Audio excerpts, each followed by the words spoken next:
Congratulations to President Donald Trump and the Federal Reserve. Your mission has been accomplished.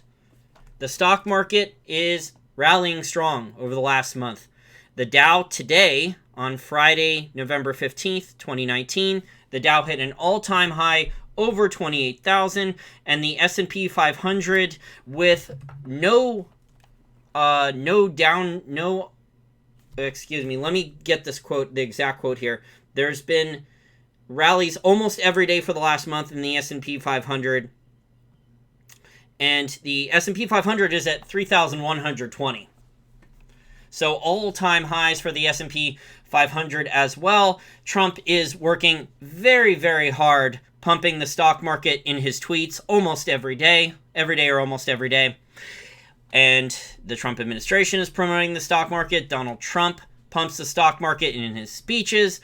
It's almost always the first thing he talks about is the stock market. And he also talks about the stock market not only in his speeches. One of the first things he talks about, mentions it multiple times. He also talks about it in his mainstream media interviews. So if he's doing a speech on the White House lawn or he's doing a speech in front of Air Force One, it's the stock market is one of the first things he mentions. And the tweets have fooled the high-frequency trading algorithms because they scan the headlines, they read faster than human beings can read.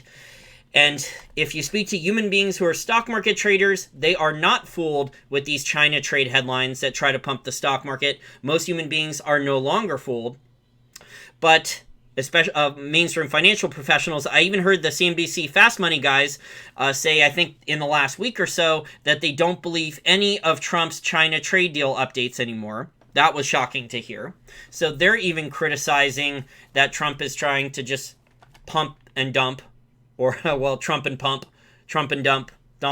I think the poll said that it was Donald Pump was the top one. I did a poll with QTR. He helped me promote it. Over 1,000 people voted. And out of the top names with like Donald Pump, the Pump and Dump, the Trump and Dump, the Trump and Pump, Donald Pump. The top one was Donald Pump. It won by quite a bit. So the stock market has rallied a lot. It was stuck in a trading range up until a month ago. Coincidentally, a lot of this, if you also look, I don't think it's a coincidence actually, that the Federal Reserve expanding its balance sheet by $287 billion plus repo madness, which averages $190 billion per day, according to the New York Federal Reserve's own announcement there from a vice president in a speech on November 4th. So you have that adding tailwinds to the stock market. There's no fundamental reason justifying why the stock market is going higher. It's more and more divorced from reality. Earnings are phony. It's with share buybacks, with debt. The debt to EBITDA ratios are at all-time highs, meaning that there's record amounts of debt on corporate balance sheets, record amounts of buyback with debt, record amounts of leverage buyouts. And yet the stock market, which was stuck in a volatile trading range up until about a month ago, has rallied very, very strongly. The S&P 500 was rallying more for a while, for over the last month, and then the Dow has finally started to catch up to it. You also have the other central banks. So Yardeni Research, which tracks this, the total central bank balance sheets are still heading back upwards to, I think, $20 trillion. I have it up here.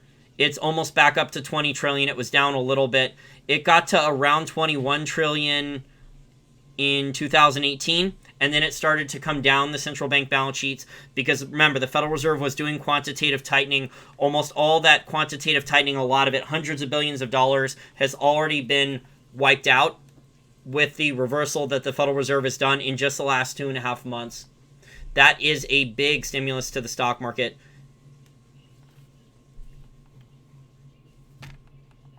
You have the Swiss Central Bank, which they just disclosed in filings, the Swiss National Bank or Swiss Central Bank, they have around $94 billion in U.S. stocks after the Q3 buying spree. They created out of thin, that's not their whole balance sheet, they created out of thin air, they ran a euro peg with the Swiss franc to try to prevent their currency from rising rapidly against the euro for people who were trying to retreat into a supposedly safer currency.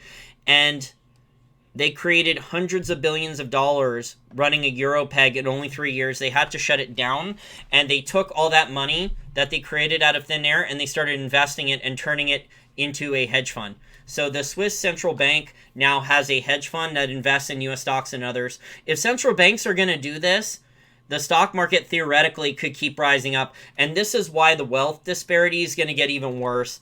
This is why the stock market is even more divorced from reality. There's arguments out there that stock market valuations and the disparity between wealth disparity and also the valuations are the worst since the 1920s.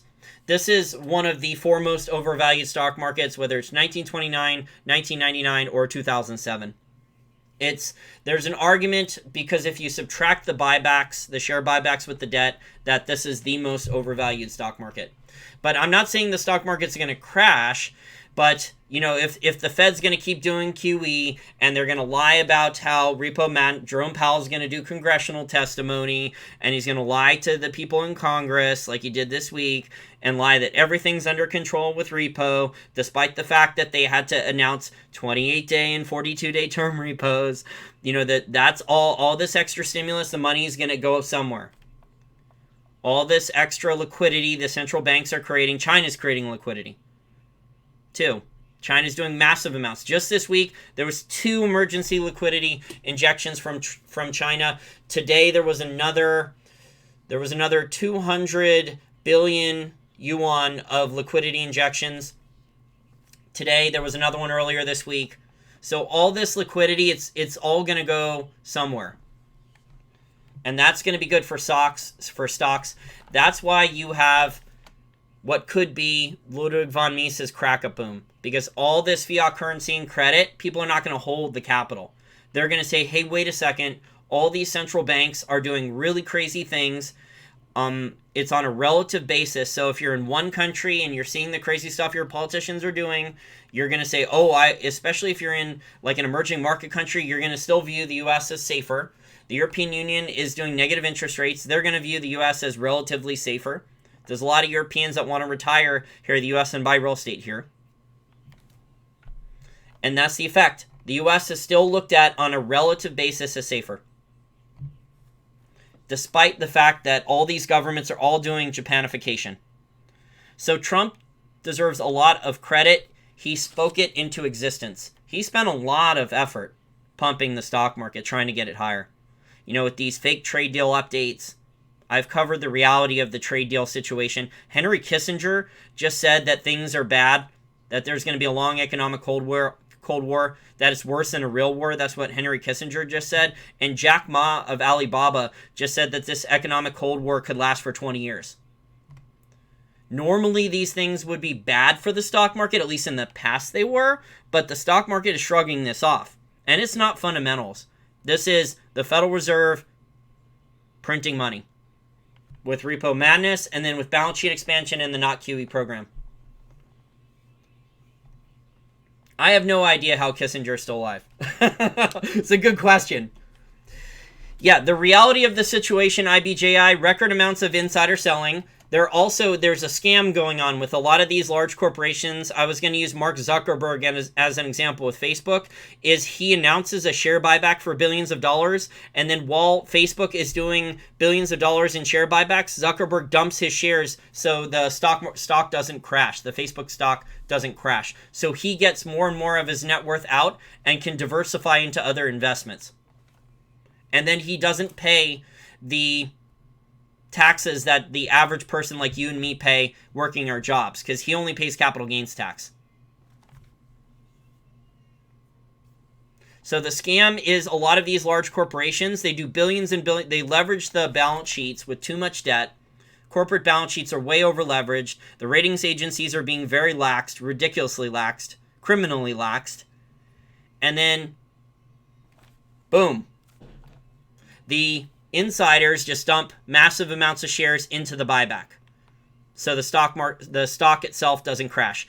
The other stories are, and this is not normally a bullish sign, but the stock market doesn't care. or very little people care, is the record amounts of CEOs and corporate executives at these S&P 500 companies leaving this year, and it's accelerating in the last couple months. So I'll read you some of the articles. There's been surveys about this. So this article is from Wednesday, October 9th from CNBC. Through September 2019, there was 1,160 CEO departures of publicly traded companies. Technology sector announced second highest number of CEO changes this year, 159, 20% higher than the last year. CEO departures are on pace to hit the highest level on record this year, according to business and executive coaching firm Challenger, Gray and Christmas. Another article, let me see if I can, no, that one won't allow me to list. This one's from Wednesday, September 25th. Through August, there were 1,009 U.S. CEO departures, 2019. So it increased by over 100 in a month from August to September. In a 24-hour period, the CEOs of WeWork, eBay, and Juul all stepped down from their positions. The average CEO now of an S&P 500 company only lasts about 5 years because they're getting as rich as they possibly can. They're raping and pillaging the company. They're loading the debt with balance sheet. They're triggering all their options and bonuses, and then they're getting the hell out. This article was from October 2nd about record CEO pace. There was another survey done, I think it was by Duke University, their school of business, that there was massive CEO turnover. So the CEOs, there's enormous net insider selling of large cap stock shares, and there's record amounts of turnover in the C-suite of corporate executives. Meanwhile, the stock market just keeps moving higher. The stock market is not moving higher on fundamentals, though. This is all central bank intervention, and then Trump. It's not just the Fed, it's all these central banks doing all the same stupid stuff with trying to manipulate interest rates lower. The Fed even, and this is new, I haven't heard anyone else talk about this, the Fed even worked hard to uninvert the yield curve. The yield curve, most of the yield curve, remember how in around April, the 3-month Treasury had a higher yield than the 10-year U.S. Treasury? So that was the first inversion of the yield curve, and people are like, oh, that's not that big a deal. More of the yield curve's not inverted yet. Well, then remember during the summer, the 2-year U.S. Treasury was inverted over the 10-year. The 2-year U.S. Treasury yield was higher than the 10-year. Well, now a lot of the yield curve is uninverted. The Fed has worked very hard to uninvert the yield curve. I think there's only a tiny part of the yield curve now that's still inverted. I think the 1 month is a little bit more than the 3-month. That I have it up here now. I have a website on gurufocus.com. It tracks the yield curve. It's free. So I'll put a link to it in the information and description section. So the Fed has gotten away with being able to, after the Fed said in February, Lil Brainerd said, who is a board of governor, that the Fed didn't care if they inverted the yield curve. The Fed has since reversed course, done a 180, and worked hard to uninvert the yield curve. They haven't fully uninverted the yield curve, but there's actually, in the past, there's a correlation between when the yield curve goes inverted and then it's uninverted, and normally that means that the recession is coming and going to accelerate, and that normally is not good for stocks, at least in the past recessions. But we may have something different because of all the central banks doing all the record amounts of either QE or intervention or financial repression. All these major governments and central banks are essentially trying to copy Japan.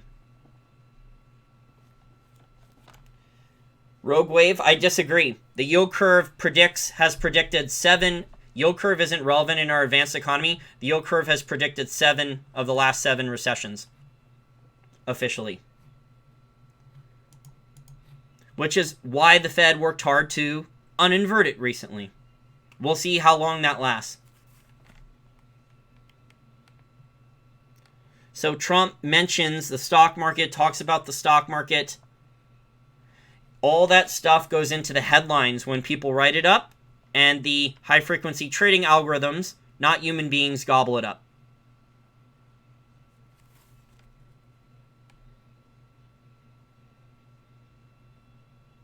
The Fed balance sheet in only 2.5 months since the end of August, up almost $300 billion. That is good for stocks.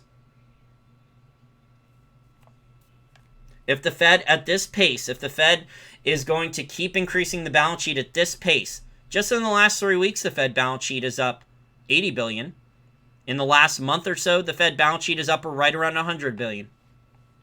If the Fed is going to continue at this pace, the stock market is going to get more and more divorced from reality, more and more divorced from any and all fundamentals.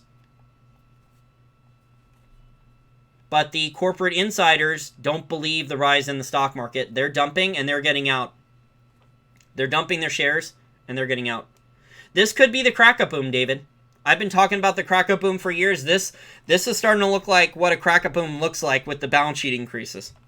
We'll see if the Federal Reserve continues officially in this pace. Someone said that soon the Federal Reserve might stop publishing publicly their official balance sheet. I definitely could see that.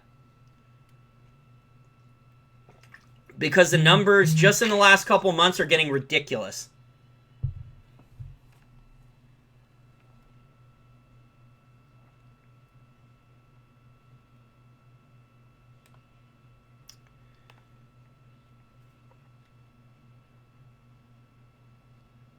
Yeah, so beneath the surface, beneath the stock market rising, these corporations, their balance sheets are a mess. If the ratings agencies weren't protecting them, these corporations, if they actually got downgraded, like Newell Brand, Wall Street Journal did an article citing like Newell Brands and a handful of other corporations who promised that they would deleverage their balance sheets for the last 5 or 6 years and have not. And the ratings agencies, despite the balance sheets being loaded with debt, have still not downgraded them. Campbell Soup is another. Campbell Soup has over 3 times as much debt as they do equity. That is a very leveraged balance sheet. Price to earnings ratio for no growth. Revenue is actually starting to decline. Margins are having pressure at Campbell Soup. 64 times earnings. I didn't look at the Q3 numbers for Campbell Soup, but the last time I looked at it in the last 2 months, 64 times earnings for a no-growth stock. People were desperate for dividend yield. Why would you buy? And we have things have been so turned upside down by central bank distortion that people are now buying way overvalued dividend stocks with high leverage ratios for a quote-unquote safe yield, and people are buying bonds for capital gains. The exact opposite.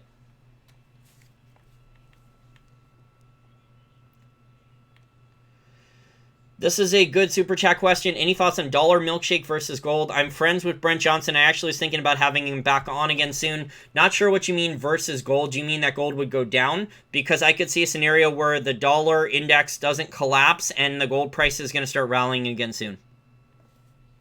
I could see a scenario where the dollar, on a relative basis, the dollar holds up fairly strong while all these currencies lose a lot of their purchasing power, and then gold prices in dollars start to rise.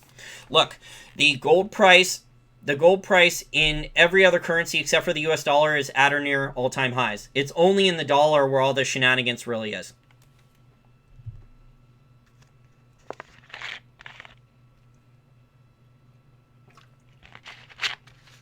Which is fine, because actually my investment portfolio is actually positioned to benefit from paper price smashes. I've already disclosed this. I did a show on this a couple weeks ago.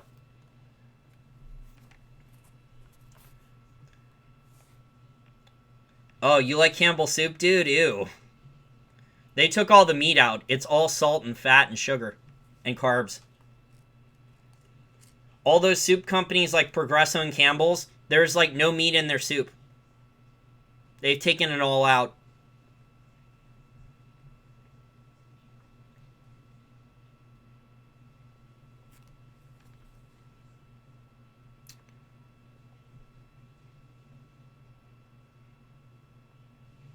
Yeah, so if the stock market continues higher, if we get Dow 29, Dow 30,000, by the way, Harry Dent was predicting Dow 30,000. He just said it in 2006. So he was only, 13 years off. He wrote a book that came out, I think, 2007 or something, saying that the Dow was going to 30,000, and within a year, the stock market crashed. The guy's got great timing. I mean, he's way richer than me, but it's all marketing. His track record is poop emoji.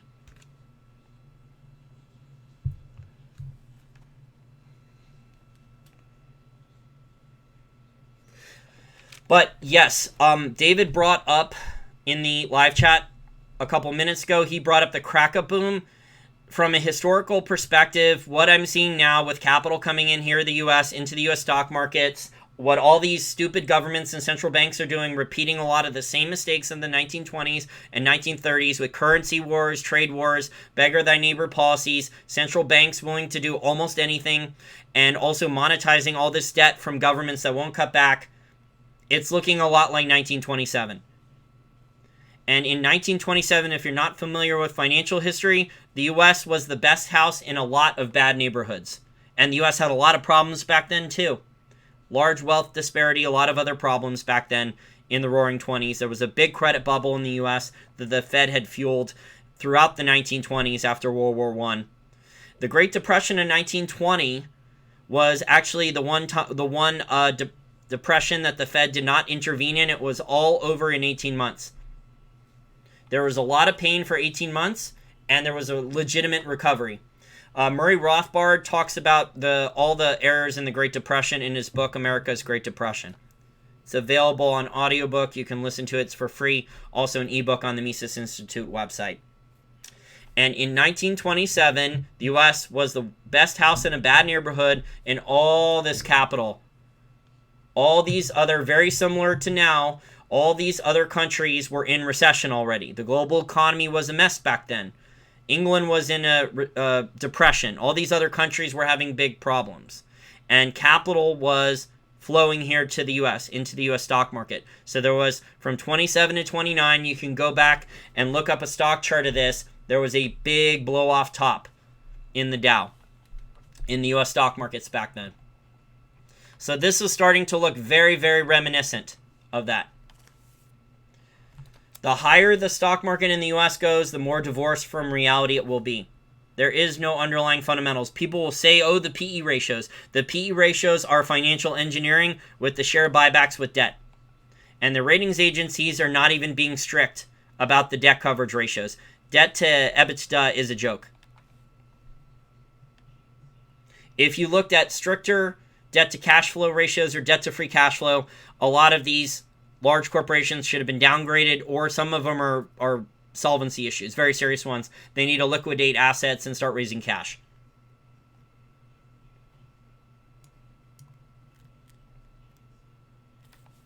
So as long as repo madness, and with this repo madness stuff, now we have 28-day and 42-day term repo madness that looks like it's going to be added on to the 14-day repo madness. They're probably not going to get rid of the 14-day term. So you're going to be stacking all these things up. And the 28-day and 42-day term repos, those are what, 55 billion each? I would not be surprised if they get expanded to larger than 55 billion. Or instead of rolling off like the Fed claims, they'll be rolled over instead. We could see, if you, I put out a tweet earlier today, it went viral. There's a lot of retweets about this. Hat tip to James Anderson at SD Bullion for retweeting this and promoting this on his podcast.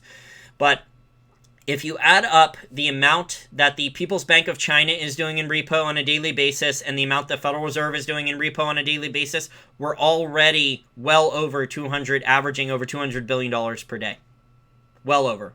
So according to the New York Fed, that speech that the vice president of the New York Fed gave on November 4th that I talked about recently, that said, from the Fed's own analysis with their own charts, that repo madness here in the U.S. is averaging 190 billion per day. That means some days it's a lot more than 190 billion. Also, other days it could be less. But the average is very high at 190 billion. Now you're adding in those extra term repos. And if you add those term repos, what that's going to be, with the repos that China's doing, you're looking at total liquidity of around probably $300 billion per day already. And if you compare that to past financial crises, the repo spikes. So repo in and of itself is not bad. It's when the repo starts increasing massively that's the red flag. So In the past, in 2001 and 2007, 8, and 9, before the Fed started QE1, the TARP program was initiated by Congress and QE1, and then the Fed got to remove the permanent repo facility. The repo spikes went up from either under or around $100 billion per month, up to like $300 billion per month and $400 billion per month, and that was the big spikes in 2001 and then also 2007, 2008. So those were big spikes back then. But that was only $300 billion or $400 billion in repo per month. We are now getting close to 300, if we're not already, if you add in what the US and China are doing together, $300 billion per day.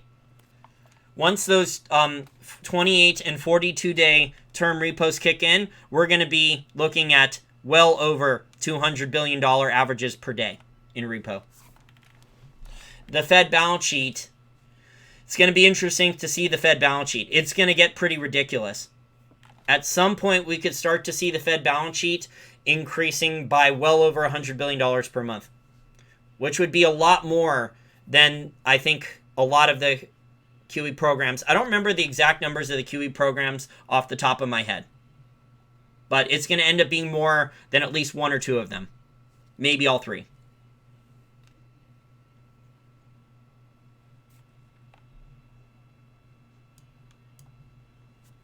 Welcome to dystopia, right? And Zero Hedge put out a research article showing that now, according to, let me see who cites this chart, that the top 10% of all people in the US own like 93% of all the stocks now. And you wonder why people are angry. Their cost of living is going up. The government's lying about it, claiming there is no inflation. People's bills are going up. Yes, there's record low unemployment, but a lot of those numbers have to do with how most people to make ends meet are working 2 or 3 jobs. That's not a good economy. Prices should be falling. There should be deflation.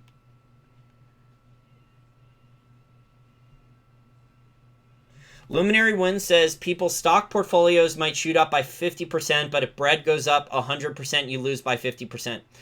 Yeah, essentially. I mean, I don't know if it's going to play out exactly like that, but I get what you're talking about. So if there's more stagflate and tax and lie, the portions at the grocery store, the portions at the restaurants, the sizes of the consumer staple items you buy, they're all going to go down. The side-by-side comparisons are the best way to prove this. I took 2 pictures of 2 paprika that were available at like Costco and BJ's warehouse. And, you know, it looks to me like ingredients, the size of the paprika offered went from 11 ounces down to 8.5. And it looks like some of the ingredients were substituted out. These consumer companies are really good with changing packaging. You know, they put premium on everything now to confuse people.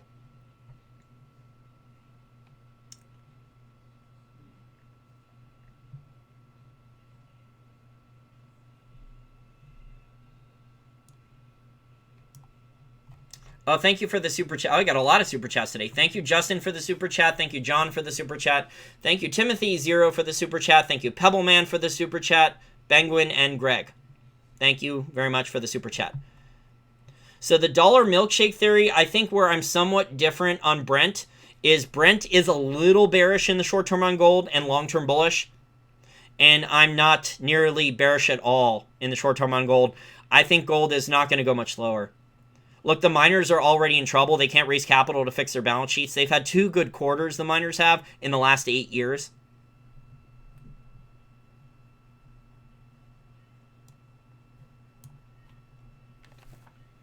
If gold price goes much lower, the miners are back in trouble again, which means that supply of gold and silver is going to be in trouble, and that supply, especially silver, is needed to help deal with the paper markets. They still need physical metal, especially for the industrial end users for silver.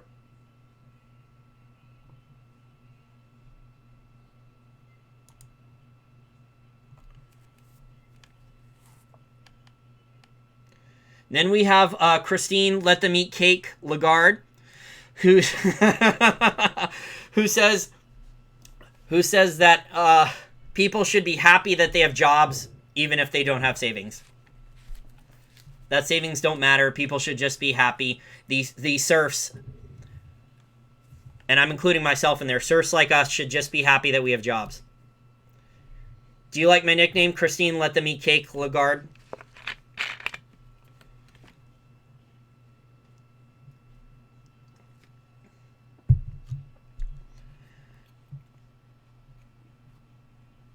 John asked, besides Sandstorm Gold, Franco-Nevada, and physical metal, what other plays on precious metals do I like? Well, the problem is a lot of these mining companies, mining is an extremely difficult business, and so many things could go wrong in a mine that you would not check your account for 6 months or a year, and all of a sudden your mining company could collapse and the miner could be in trouble. Even if metals prices are doing well, the individual mine could get in trouble and the miner could be in trouble.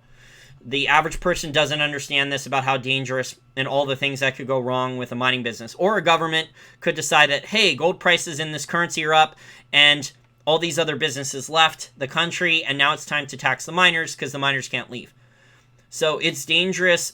There's a lot of extra risks owning an individual mining stock. So I am not being super aggressive with owning a lot of mining stocks. I am mostly defensive. I have quite a bit of cash. And I did start looking at, this is more speculative, buying shares of Gold Money. Even though I don't like their marketing. Oh, yeah, I own Sprott Incorporated, yeah. Thanks for reminding me. I own shares of Sprott Inc. It's a dividend-paying stock. They don't do any mining. So they have exposure to gold and silver. They own all the large physical metals trusts. They have investments in mining. They have hedge funds that make resource investments, and they lend to miners, to some miners, on collateral loans. And the other company I was looking at was Gold Money. Gold Money just put out it's very speculative. They're still a tiny company, but they're starting to have some good earnings. Gold Money starting to bring in more assets under management. Peter Schiff is doing a lot of the marketing for Gold Money. He's a brilliant marketer. So Gold Money is starting to bring in more assets under management. I think they have $2 billion that they collect fees on. And they have starting to make profit and some free cash flow.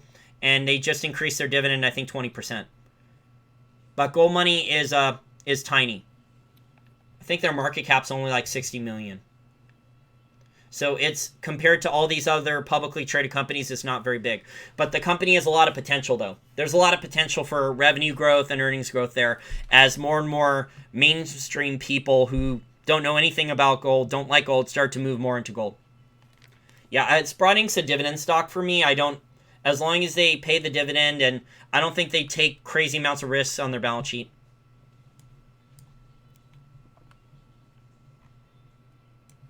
Yeah, so I think Gold Money, it's not financial advice, just my opinion. I haven't bought any shares of Gold Money yet, but I started doing some research on it.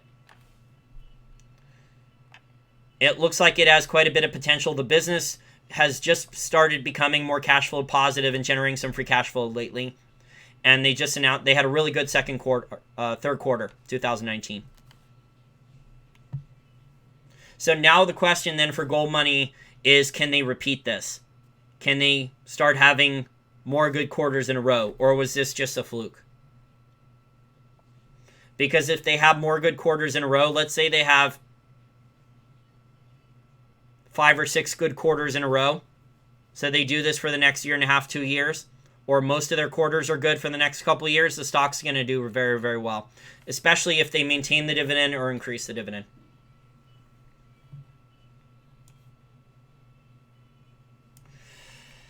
Well, the thing with inflation is the government statistics are biased to mask, to hide the real inflation rate. Because here in the US, they have something called COLA, or cost of living adjustments.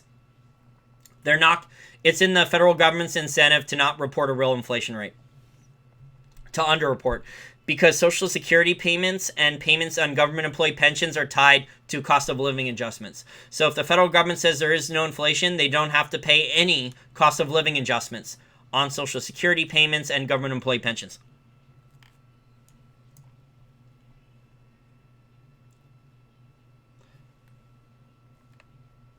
Robert says, here in the live chat, you give some of the best info. Glad you are in Patreon.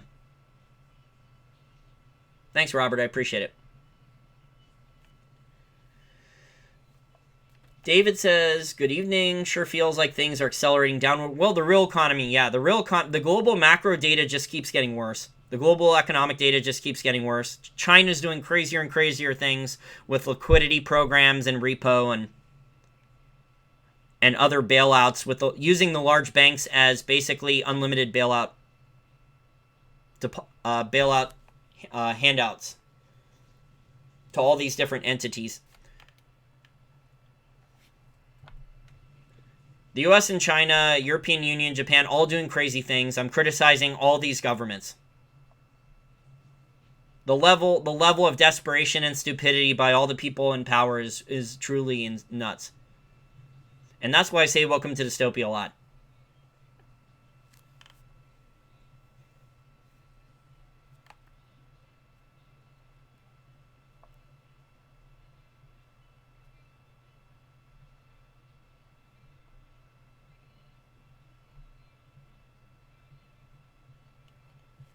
The algos are being optimistic on stocks almost no matter what.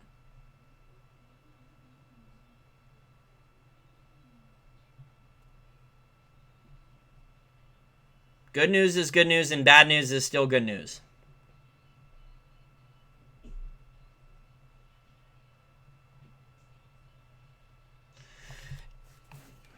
Robert says that Patreon is better financially for me. I agree. Yeah, YouTube on Super Chats, I appreciate the Super Chats, but I don't even think I get like 50% of what's tipped in the Super Chat.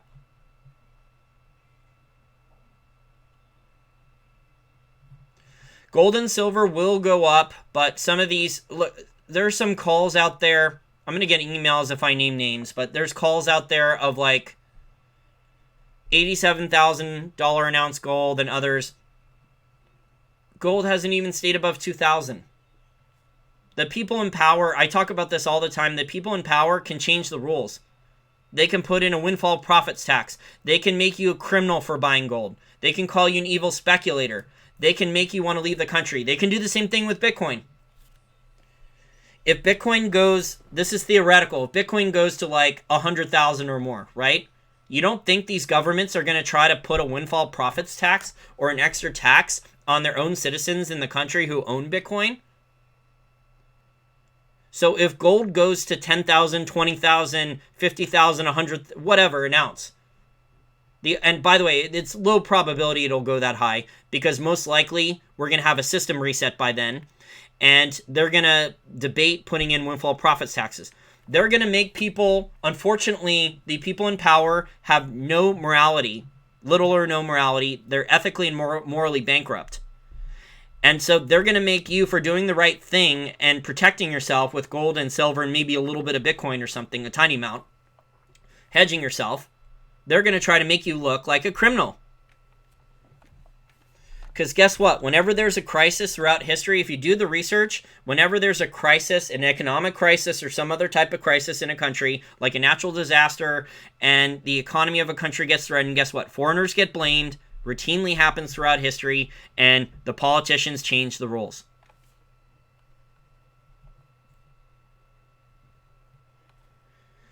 I was going to set up, thank you for the question, Rogue. I appreciate it. How do you mail me a check as a tip? I'm debating setting up a P.O. box. I may have that set up hopefully in a couple weeks. When I have the P.O. box set up, I will let you guys know. I may put it in the address and the information in the description section under each video. And also, there might be like a page set up on my website. Hopefully I'll get it done in the next couple weeks. I have a bunch of other stuff I have to get done.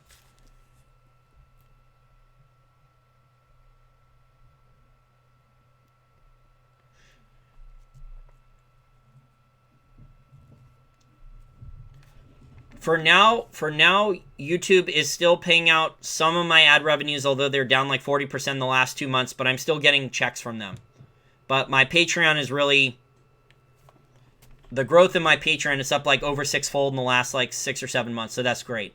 I mean, the Patreon's really helping.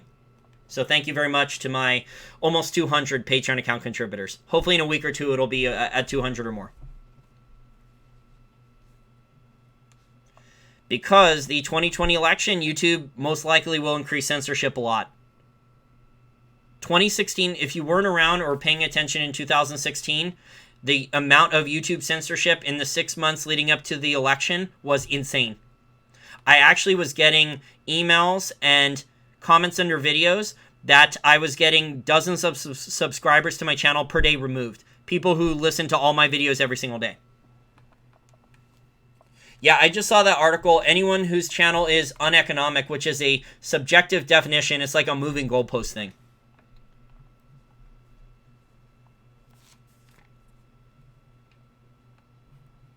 So if you look at charts for the stock market, the S&P 500 and the Dow was correcting a lot until October 8th. The Dow was range bound until October 8th, and then October 8th, it took off. It's gone. There's been almost no down days since October 8th. There's been a couple tiny little blips from October 17th to October 18th. There was a tiny little down day, and then there was another little down day October 30th through October 31st, and that's it. So there's been 2 down days in the Dow really since October 8th. The S&P 500, let me look up over the last month. The S&P 500 has had almost no down days at all since October 22nd. There was a couple tiny little flat days and down days, nothing major. There was a little down day October 30th through October 31st, a tiny one, but then it's rocketed higher really since October 22nd. I think that means a lot of flight capital is still leaving emerging markets, in my opinion, is still leaving European Union, still leaving China, coming here to the U.S. Because on a relative basis, foreigners in those other countries still view the U.S. as safer. If you're in an emerging market country, you still probably view the dollar as safer. If you're living in mainland China and you can get money out, I've heard conversations that a lot of people in mainland China would love to own dollars and get out of the yuan if they could. Oh, I wish the U.S. could end the Federal Reserve Ponzi scheme. But you have a lot of people who benefit from this.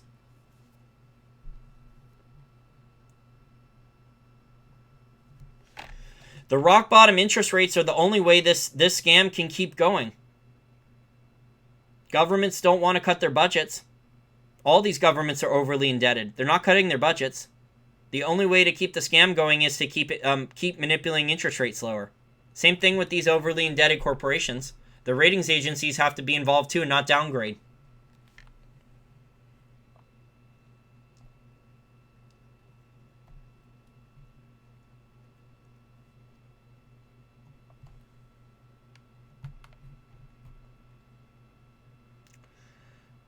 Okay, let me check my notes and see if I mentioned everything.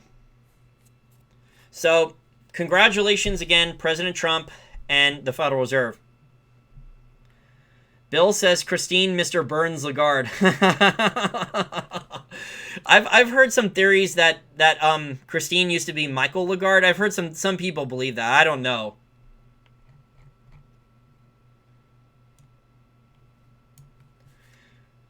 But that statement that Lagarde gave recently about how people should be happy that they have jobs even if they don't have any savings reminds me very much of what Marie Antoinette said. Let them eat cake.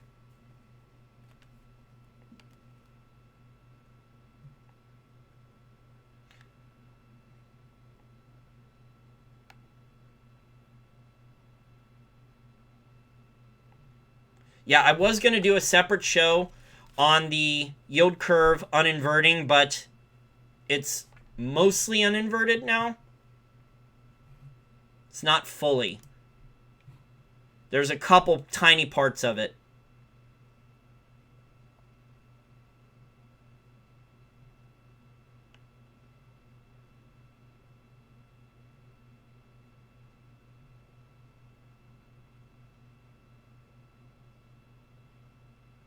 Like the 3-month is still higher yield than the 1 year.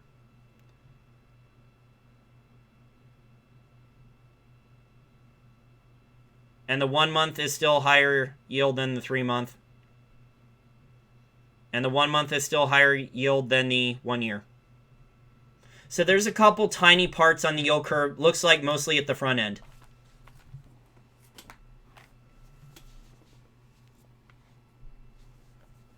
Yeah, the statement that Lagarde said pisses me off, but you know what? That's what these Davos champion socialists and limousine liberals, that's how they think. So that's how they talk behind closed doors at the Davos parties. She just blurted it out in public. Normally they don't say that stuff in public. Normally that stuff is saved for the $20,000 a plate charity functions and stuff like Davos.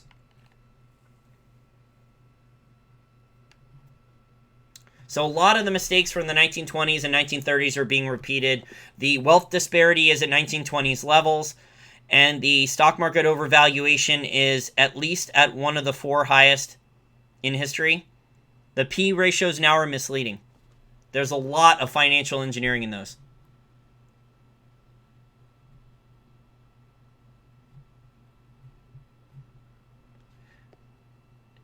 Yeah, Bill, I'm not going to go into all the crazy stuff that may or may not happen when the bell rings. Okay, afterwards.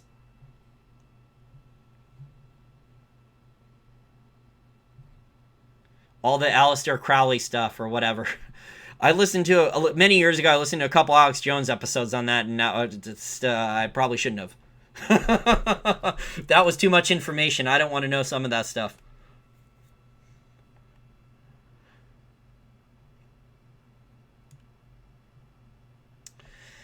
But yes, it's looking like the crack-up boom. It's looking like 1927. The U.S. is a bad house.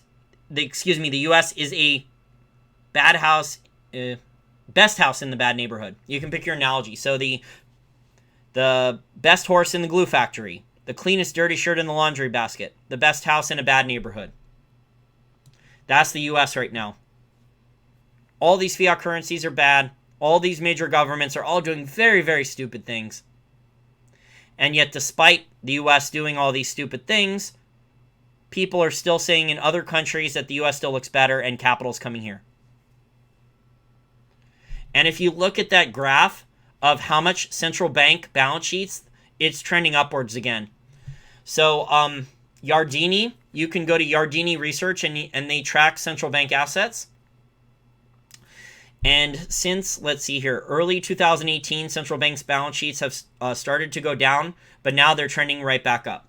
So they got almost down to 19 trillion total, and now we're heading back to 20 trillion. Because that was the Fed's quantitative tightening.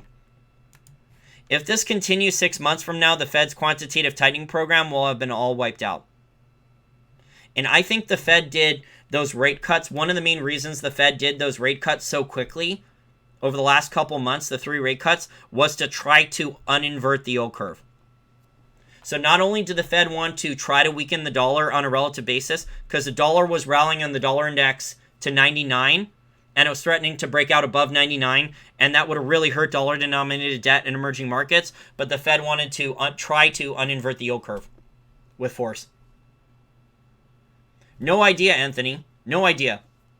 No idea, but if history is any guide, this is looking like a lot like 1927 now.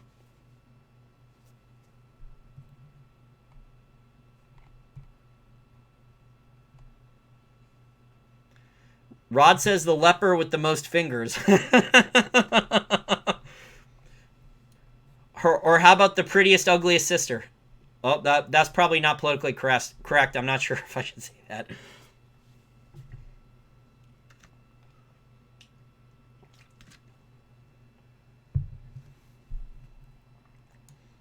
Yeah, Disney on Disney Plus, they've gotten like just ridiculously politically correct. All the old Disney movies from decades ago all have like politically correct warnings on them. Supposedly on Disney Plus, they all have like really ridiculous politically correct warnings on them.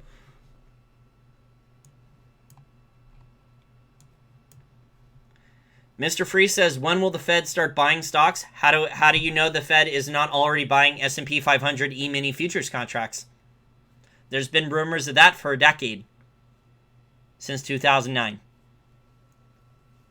It's been a lot of people. I've met a lot of traders, hedge fund traders, who tell me from like 3 p.m. to the after hours trading markets that there's weird trading volume when it looks like the stock market is looking weak at the end of trading days.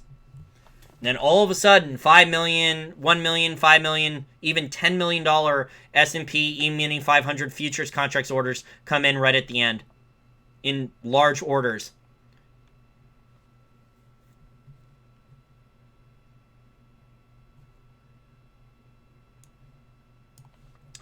Okay, well, that's it for the show. And the articles about the CEOs leaving and the Swiss National Bank getting up to $94 billion in U.S. stocks, that's insane. They created that money all out of thin air, running a euro peg for only 3 years. You have the Swiss Central Bank turning itself into a stock market hedge fund by running a euro peg for only 3 years.